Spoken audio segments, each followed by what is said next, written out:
দর্শন সাজেশন 2025, তোমাদের মান থাকবে 8। যারা নোট করবে তাদের জন্যই এই সাজেশনটি, যারা লজিক করবে তাদের জন্য কিন্তু এই সাজেশনটি নয়। যে সাজেশনটি দিচ্ছি এর মধ্যেই তোমরা টেস্ট পরীক্ষায় এবং ফাইনাল পরীক্ষায় আসবেই, একেবারে 100% আসবেই, এর বাইরে একটিও আসবে না। বচন অধ্যায় থেকে যে 8 নোট তোমাদের পরীক্ষায় আসবেই, টেস্ট এবং ফাইনাল। 1 নাম্বার কোশ্চেনটি, পদের ব্যাপ্যতা বলতে কি বোঝো? তার সাথে গুণ ও পরিমাণ অনুযায়ী নিরপেক্ষ বচনের শ্রেণী বিভাগ করো।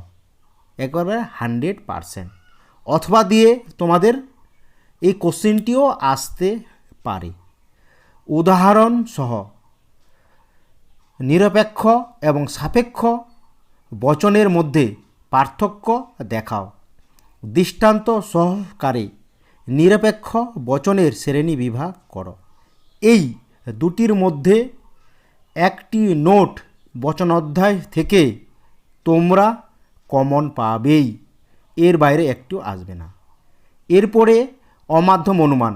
অমাধ্যম অনুমান থেকে তোমাদের যে কোশ্চেনটি পরীক্ষায় আসবেই, একবারে 100%। 1 নাম্বার, আবর্তন কাকে বলে? আবর্তনের নিয়মগুলি উদাহরণসহ উল্লেখ করো। এ বচনের সরল আবর্তন হয় না কেন? অথবা দিয়ে এই কোশ্চেনটিও তোমাদের পরীক্ষায় আসতে পারে। বিবর্তন কাকে বলে? বিবর্তনকে অমাধ্যম অনুমান বলা হয় কেন? দৃষ্টান্ত সহ বিবর্তনের নিয়মগুলি ব্যাখ্যা করো। এই দুটি নোটের মধ্যে তোমরা অমাধ্যম অনুমান থেকে কমন পাবে, একবারে 100%, মানে 100% কমন।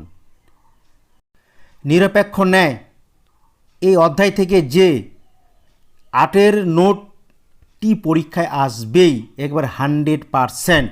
এখান থেকে তোমাদের কিন্তু 4 + 4 টোটাল 8 আসবে, ভাগ ভাগ করে আসবে, 4 + 4 নিরপেক্ষ ন্যায় থেকে। 1 নাম্বার কোশ্চেনটি নিরপেক্ষ ন্যায়। 2 নম্বর কোশ্চিন চারিপদ জনিত দোষ। 3 নম্বর কোশ্চিন নিরপেক্ষ ন্যায় এর সাধ্যপদ, পক্ষপদ এবং হেতু পদের কাজ। 4 নম্বর কোশ্চিন, দুটি আশ্রয় বাক্য না বাচক হলে তার থেকে কোনো সিদ্ধান্ত পাওয়া যায় না। এই 4টি নোটের মধ্যে তোমাদের দুটি নোট 100% পরীক্ষায় আসবেই। 4 করে তোমাদের ভাগ করা থাকবে, 4 করে 8 নাম্বার। এই 4টির মধ্যে তোমরা দুটি নোট ফাইনাল পরীক্ষায় এবং টেস্ট পরীক্ষায় আসবেই, একবারে 100% কমন। মিলের পরীক্ষামূলক পদ্ধতি থেকে তোমাদের একটি 8 নোট লিখতে হবে। যে 8 নোটটি আমি এই অধ্যায় থেকে দিলাম, একবারে তোমরা লিখে নাও, চলে এসেছে।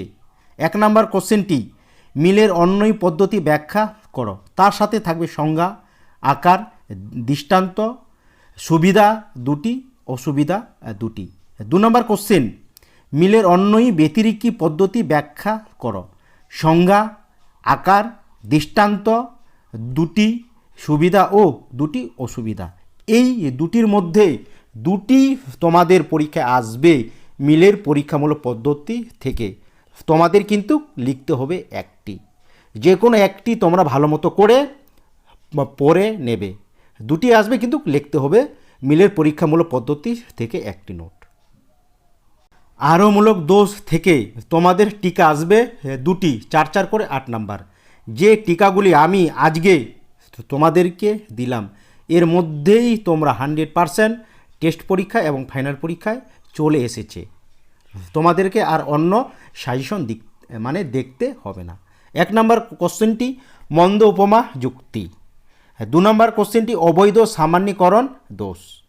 3 নম্বর কোশ্চেনটি একটি অবান্তর বিষয়টি কারণ হিসাবে গণ্য করার দোষ। 4 নম্বর কোশ্চেনটি স্বকার্যকে এক কারণ হিসেবে গ্রহণ করা জনিত দোষ। এই 4টির মধ্যে এই অধ্যায় থেকে 2টি টিকা তোমরা অবশ্যই ফাইনাল পরীক্ষায় তার সাথে টেস্ট পরীক্ষায় একবারে 100%-এ মানে 100-এ 100 কমন পাবেই এই 4টির মধ্যে। যদি তোমরা এইরকম সাজেশন চাও তাহলে অবশ্যই এই চ্যানেলটিকে তোমরা সাবস্ক্রাইব করে রাখবে, বন্ধু বান্ধবীদের শেয়ার করে দেবে।